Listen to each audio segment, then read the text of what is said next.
Assete zambular, pasu bere pari, prodigus conredemi, ipsium avari, virtus temperantia, quadam singulari, debe credibus, ad cum felicibus, ante contemplare.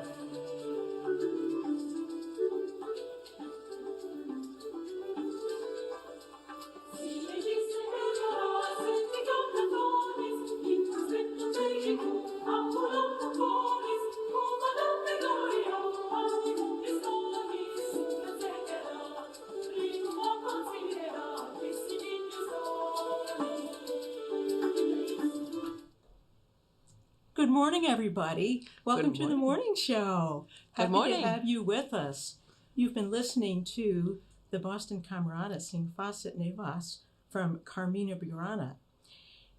But let me back up a little bit. And first of all, welcome everybody to the morning show. We're coming to you today on WJOP-LP, Newburyport at FM 96.3, also on Channel 9 and on Newburyport Community Media's YouTube channel at ncmhub.org. I'm your host, Mary Jacobsen, and we have a very special show today featuring the spring concert of the Newburyport Choral Society, which is coming up on May 6th and May 7th at Belleville Congregational Church. The Choral Society will be joined by the Boston Camerata for a unique pairing of the modern and medieval versions of the renowned and enormously popular choral work Carmina Burana, which you've already heard an excerpt from this morning. We're privileged to have the perfect pairing of musical experts with us today to discuss the concert.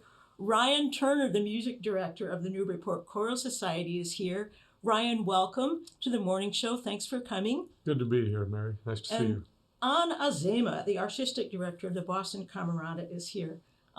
Welcome and thank you so much for taking time to visit us. Good morning and thanks for the invitation. Well, it's my pleasure. This is a very special musical event and Newburyport is lucky to be launching it. Let's start at the beginning. If you could talk about as they say in the Marvel universe, there's an origin story to Carmina Burana. So please tell us, what does Carmina Burana mean and what is its origin story? Carmina Burana means the verse Carmina in Latin, Burana from Beuren, from Benedict Beuren next to Munich. It's a title that was coined by the people who discovered, quote unquote, the work in the early 19th century. It's a 13th century collection of poems and some with music. That's what the Carmina Burana are. Mm-hmm. All right. Well, we have two versions, and the modern version is the one by Carl Orff. So, Ryan, could you tell us a little bit about the Carl Orff modern version, when it was composed, and a little bit about what the piece is like? Surely. So in 1937, Carl Orff composed Carmina Burana. He took this collection of poems and writings from the Carmina Burana manuscript and put together, set it to music. The original version was for chorus, soloists, and a rather large orchestra. And then about 19 years later, in 1956, he commissioned a new orchestration of it for smaller forces, for the same size chorus and soloists, but also for 2 pianos and 5 percussionists. Mm-hmm. And that's the version you will hear today. It's my own preferred version because I feel like it enables the choir's text to be heard better. It's a little more transparent. And in some ways, the choir becomes the 6th percussion instrument in their delivery of their text.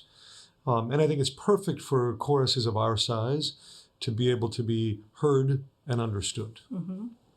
And Ryan, what do you think? This is a very frequently performed. I think the Choral Society has even done it in the past a couple of times. It's hugely popular.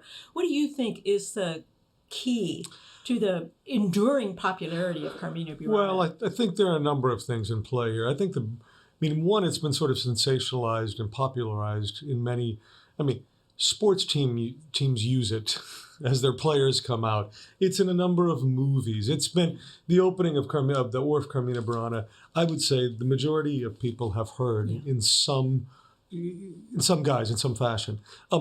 One of the things Carl Orff was doing is this sort of reaction he had against 19th century Romanticism, and he wanted to go back to sort of what he called the primordial elements of music, simple melodies, simple rhythm, not much counterpoint. And so I think it's incredibly accessible, and there's, I think, almost a folk nature to some of the music, and it's drawing on some medieval forms, especially. I mean, there are a few of the movements which, in other guises could be considered medieval chants. Mm-hmm. Primordial is always good, I think. Yeah. And the other thing I will say, too, is these texts, I mean, there are three big concepts in this piece. One is, which resonates with us today, there's joy, there's the corruption of clergy, which we can always talk about. Mm-hmm. There was the sorrow of love, and the joy of hedonism. And then I would say a fourth one Which is about... links back to the corruption of clergy, I'm yes, sure. exactly. And this idea of fate and how we're always spinning on this wheel of fortune, and sometimes we're up and sometimes we're down. Yes, such is life. Yes. Yeah, so there's a lot of drama to it. Yes. Musically and narratively, it sounds like. Well, what gave you the idea to pair it with the medieval version? Go ahead, Anne. Actually, I wanted to add two things, which is that the medieval manuscript, which is of the Carmina Burana, which is 13th century, opens up with not the Virgin Mary, not Christ, not a symbolization of God or whatever, but with Lady Fortune and her wheel, with people going up and going down. As we know, she really is in charge of the world's fate. And if you are up, beware, soon you're going to be down. Yeah. The pairing came as a commission to the Camerata in the 90s from the BSO, from the Boston Symphony Orchestra. Ozawa did the Carl Orff with a big orchestra, and we were commissioned to present a medieval Carmina Burana. I say, because there are so many poems and so many ways to pair these poems with music, and some have music, that it's only a vision of what it might have sounded like. And then Ryan and I, actually, believe it or not, sang this piece together several times. Did you really? Under the auspices of the Camerata. We were music stands pals for a while, And so, I don't know, is that an expression? Sure. If it's We'll not, make it then one. It is now. It is now. It's official. So- People will be copying it. Yeah, so I think it's Ryan's very good thinking of returning to that pairing. We'll be presenting only a small 15, 20-minute excerpt of a vision of the medieval Carmina Burana. And I think you're doing excerpts too, correct? Or the whole piece? Oh, we're doing the majority of the piece. There's some Majority, cuts we have, but yeah. So one of the, as Anne mentioned, it was in 1999 that I did the medieval Carmina with Boston Camerata, and we did it's a pretty big tour in southern United States, and that's when I was introduced to it, and I was singing with the Boston Camerata. Since then, I've probably conducted the piece 3 or 4 times, and when the idea came up to do it with Newburyport Choral Society, and knowing Anne lives just down the road in Amesbury, as part of our community, and I thought, I've always wondered how these pieces would sort of dialogue with each other, and how we could sort of compare and contrast. Were some of the texts that the medieval one are the same as in the Orff, and so we've intentionally chosen some of the same texts to see how sort of what the differences, what the similarities are. And I've always thought it would be interesting to just hear these two sound worlds coexist, because they're vastly different, as you'll hear. I mean, and Anne can talk a little bit about the medieval world, but the Orff has these sort of the sort of pulsing, almost like Stravinsky-like rhythms in it. And then the medieval world is something which is rhythmically infused as well, but in a different manner. The medieval world is infused with the rhythm of the Latin poetry. So is Carl Orff, but he expanded on that, and he actually built a whole grammar, his own grammar, and his own opposition to lyrical 19th century big things, and in coming back to the focus on the medieval poetry. And the medieval Carmina, of course, we have very little idea how they were performed. If they were performed. It may be simply a collection from put together by the intellectuals and the students and the clerks and the lay people in that monastery, thinking, oh, those are interesting texts, and oh, I know there's a piece of music with it. Here is in essence some how the melody goes. It goes up and it goes down, and look at, I just put a little notation under it. So to return to somebody's vision of this world with some composition, entertaining pieces, love pieces, crass pieces, gross pieces, as well as very deep pieces on the fate of a human soul, or some ethics about and moral about, like the first piece you just heard, which is the good and the bad walk hand in hand. And true in the 13th century, true now, you have better chosen the best part of it. You know, and choose the good, because that's how you're going to become a better person. Which is good life advice. From Azema, here we have it. From Gautier de Châtillon, 13th century Paris, because all that world looked towards Paris, as we all do, right? Yes, we do. But in medieval Germany, Paris was the center of the thinking, theologically, philosophically, in education. And you educated a lot of people who then, like master students nowadays, didn't necessarily have a job and became to wander all over Europe. Galliards, who were poets and were educated and had some thoughts about the fate of the world. And some of that kind of text and poetry developed by these Galliards are in this collection, which is a mishmash of all sorts of things. Oh, that's fascinating. Could you talk, because we heard an excerpt from the medieval version sung by the Camerata. Could you talk a little bit about some of the instruments that are used? Because I believe they're different from the instruments Ryan will be conducting. Yes. So we'll be in an interesting world, because the sonic world of Carl Orff and the sonic scale of the medieval world are vastly different. The sizes of the forces are vastly different. There'll be 40 odd singers with the 80. And we'll be all of maybe 10 at most. We will be with two vielles, which you should think of as the ancestors of the viola. And we have no idea how these pieces were done. We know from writings around the same period what was preferred. It is told that the vielle is interesting because it sounds like the voice. So that gives you a scale of the vocal production, for example. We don't know if percussions were involved or not. We will, but that's an artistic aesthetical choice. And all the rest is up for speculation. What governs is the power of the text, of the poetry, and the shape of the melodies that we have in a specific grammar, which is not Carl Orff's grammar. So instead of living in a harmonic world where you have chords, like you have on your piano, you live in a world where relations of notes to each other are slightly different. The musicians among us will understand.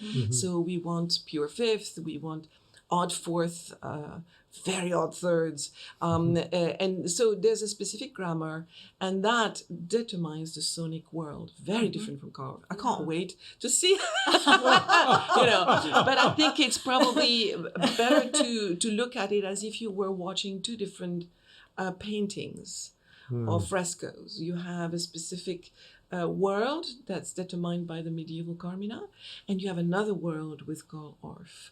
The scale is different. The focus is the same. The poetry is the same, be it love, being other. And so that's the beauty of it, in essence, is that you can travel through centuries and travel through different aesthetics and get to the essence, the same essence. Well, that just sounds absolutely fascinating, because if I'm understanding what you're describing is the poetry is the same, but what's different are a whole kind of musical culture and expressiveness, from the primordial, as you put it, Ryan, with these huge rhythms and all the percussion, to a recreation of a very different worldview dating from medieval times, which is, as we heard, what do you call it? A different sonic world. I like the way you put that.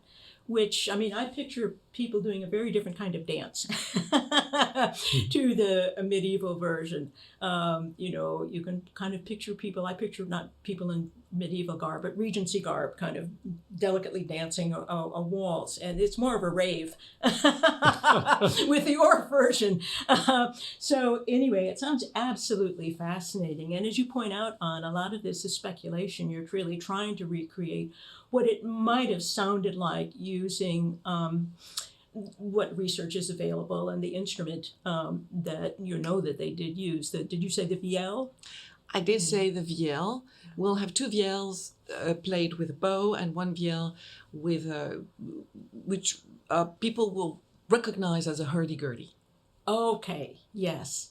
And tell us a little bit about the hurdy-gurdy. The hurdy-gurdy was a pedagogical instrument.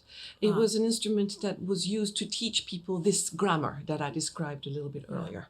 So it gives you a note on which you build your scale. But I think what's important perhaps to remember also is that the human soul hasn't changed that much. And human passions haven't changed that much.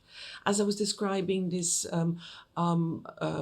text by Gauthier de Châtillon saying, you walk with the good and the bad and make sure you choose a good one. I think love, passion with Orff's sonic world or with the medieval sonic world, you should be touched the same way. We are human beings. It's just the means is slightly different. And we never perform with medieval garb, and I'm not about to do it. Because I think that it's much more powerful to access to the essence of what we're doing, and not try to recreate something that never existed. But as you point out, the soul is timeless. Absolutely. Yes. No bell bottoms or any other kind of fashion constraints. Yeah. Well, that sounds really fascinating and like such a wonderful kind of compare and contrast side by side, modern and medieval. Ryan, I'm curious, could you tell us, I know there will be soloists accompanying the Choral Society. Could you tell us who will be singing with the Choral Society? Yes, two singers who, I'm going to get to your question, but to add another element to this is that we're also, Anne and I are both on the faculty at the Longy School of Music, and we are bringing a little schola of singers from the Longy School of Music that will be joining the Camerata. Oh, wonderful. So we'll have about 5 or 6 students from the Longy School of Music. That leads me back to your question about the soloists. We have 2 soloists, Camila Parias, who sings with the Camerata and is an alumnus of the Longy School of Music, and David Thomas Mather, our baritone, who is an alumnus from the Longy School of Music and sings with the Camerata. So this is also an interesting thing in that the soloists for the Orff are also, in their performance, bridging these 2 sonic worlds that span centuries of time. And this will be a very interesting sort of vocal and musical experiment to see how it's a totally different approach to singing. I think especially toward the end of the piece, David has got to sing high G flats and even A's that he's sort of, it's less of a vocal production. It's almost, there's a sort of screaming quality to it almost. And the same with Camilla, who has to sing a high D. Wow. Which is not something that is part of the medieval sound world at all. So they're having to go back and forth. These are very talented singers, have technical mastery. I've not heard them do this in the same concert. So there's a lot of unknowns, but we're excited about it. And there is a surprise involving the conductor. Also tenor. I'll say no more. Yes. And of course, we'll get to hear Anne sing as well. I should say she's a featured soloist. Well, that is, I was telling Anne before we started the show that I've heard her sing in many Camerata concerts, and you have such a distinctive and stupendous voice. Really, it's remarkable. I picture the color gold when I hear you sing. And it's not just because you have blonde hair, it's because there's a talk about reaching the soul. It's really remarkable. So that's an additional attraction to the concert that you'll be one of the soloists. That's wonderful. Well, I'm curious to find out, because we've been talking a lot about the different sonic worlds and the pairing of the side-by-side, and I'm curious to find out when each of you hears these two sonic worlds side by side, what does it bring out for you that's different or distinctive or surprising for you? I mean, I know you've done this before, so it's not novel, but if you could think back to the first time you heard them side by side, what effect did it have on you, this kind of comparison and contrast between these very distinct iterations of the universal soul? It's in a way, it's difficult for me to respond in an informed way, simply because for me, this is a first, pairing these two pieces together. And we won't, Tuesday is our first time, all forces coming together. We've all been doing our own rehearsals in our own silos, and now we come together on Tuesday, which is exciting and a little scary. So I could answer this question Tuesday night. I can only, in my head, I know, and I do have, one of the things that Anna and I talked about a lot is what is the flow of the evening and how do we make an order that puts each of these pieces gives them the best chance to speak in their real voice and not be overshadowed by the other, especially as it relates to just amplitude, if nothing else. Yeah.